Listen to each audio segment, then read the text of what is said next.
உயிர் விடும் நிலையிலும் ஏழை மாணவர்களுக்கு தனது கோடிக்கணக்கான சொத்தை தானம் செய்த பிரபல நடிகை. அந்த நடிகை யார்? இந்த பதிவில் பார்க்கலாம்.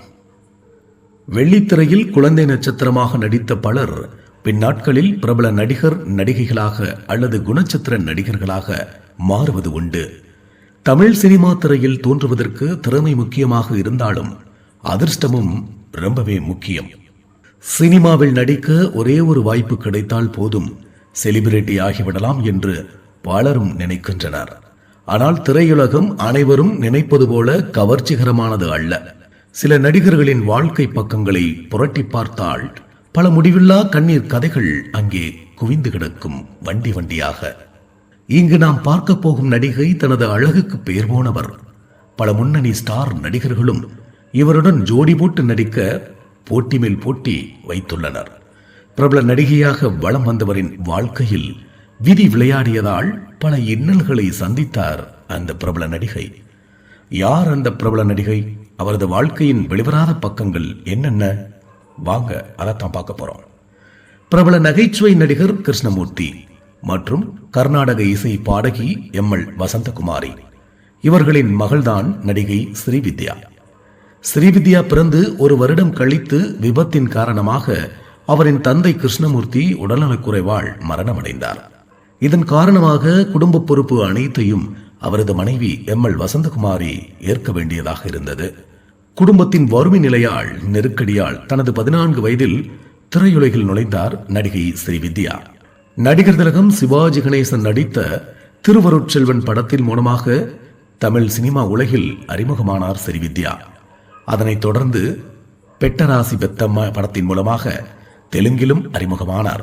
அசாத்திய நடிப்பு, அசத்தல் நடனம், ஈர்க்கும் அழகு காரணமாக ஸ்ரீவித்யாவிற்கு அடுத்தடுத்த பட வாய்ப்புகள் வரத் தொடங்கின. மேலும் இயக்குனர் தாசரி நாராயணன் ஊக்கத்தால் பல பட வாய்ப்புகள் இவரை தேடி வந்தது. தமிழ் சினிமாவின் தவிர்க்க முடியாத இயக்குனர் கே பாலச்சந்தர் இயக்கத்தில் உருவான அபூர்வ ராகங்கள் படத்தில் ரஜினிகாந்த் மற்றும் கமல்ஹாசனோடு நடித்தார் ஸ்ரீவித்யா. இந்த படம் வெளியாகி பெரும் வரவேற்பை பெற்றது. இதையடுத்து இந்த படம் தெலுங்கில் ரீமேக் செய்யப்பட்டது. தமிழ், தெலுங்கு 2 மொழிகளிலுமே நடிகை ஸ்ரீவித்யா தான் கதாநாயகி. அப்போது பல படங்களில் ஸ்ரீவித்யா மற்றும் கமல் இணைந்து நடித்தார்கள். ரியல் வாழ்க்கையில் மட்டுமின்றி ரியல் வாழ்க்கையிலும் ஸ்ரீவித்யா, கமல்ஹாசன் இருவரும் ஒருவரை ஒருவர் காதலித்து வந்ததாக சொல்லப்படுகிறது. ஸ்ரீவித்யாவின் தாய் இவர்களின் திருமணத்திற்கு ஒப்புக்கொள்ளாததால் இருவரும் தங்களது காதலை முறித்துக் கொண்டார்கள். அதன் பின்னர் 1978 மலையாள இயக்குனர் ஜார்ஜ் தாமஸ் என்பவரை திருமணம் செய்து கொண்டார் ஸ்ரீவித்யா. திருமணத்திற்கு பிறகு தனது கணவரின் விருப்பத்திற்கு ஏற்ப தனது சினிமா வாழ்க்கையிலிருந்து விலகிக் கொண்டார். ஆனால் திருமணத்திற்கு பிறகு இவரது வாழ்க்கை தலைகீழாக மாறியது.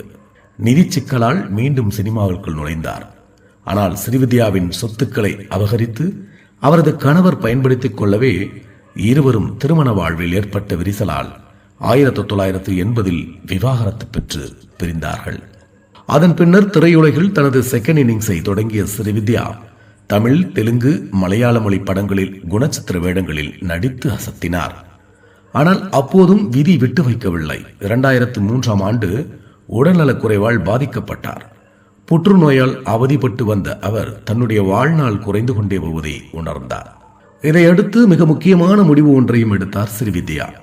தான் நடித்து சேர்த்து வைத்துள்ள கோடிக்கணக்கான சொத்துக்களை இசை நடனக் கல்லூரியில் படிக்கின்ற ஏழை எளிய மாணவர்களுக்கு உதவித்தொகையாக வழங்க முன்வந்தார்.